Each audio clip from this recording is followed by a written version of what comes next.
And it's so heartbreaking because this is a very selfish act.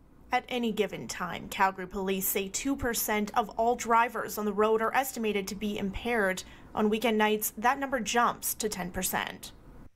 That can be impaired by alcohol, that can be impaired by drug, and that could potentially mean being impaired by fatigue. That's an alarming amount of people.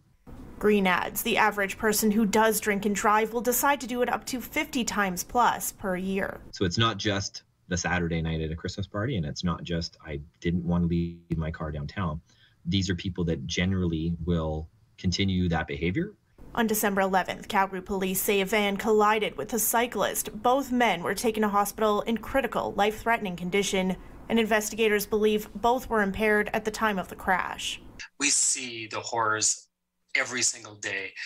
We deal with families that have lost loved ones due to impaired driving, and it's so heartbreaking because this is a very selfish act when people get behind the wheel when they've been drinking or doing cannabis. December is Impaired Driving Prevention Month, and Green says over the last couple of years, their unit has shifted a lot of their focus into training officers on drug-impaired driving, which we've seen become and consistently compete with alcohol-impaired driving to be still a problem that, again, we don't believe is sufficiently been tackled. Calgary police say 7 fatal collisions involving impairment happened in 2021. Even if we were at absolutely zero, we would still have an important job to do. It's not just about making sure we don't drink and drive, it's making sure that our friends and family don't drink and drive and that they have a safe way home too. Officers say Calgarians can also help them tackle impaired driving by pulling over and calling 911 if they suspect another driver is under the influence.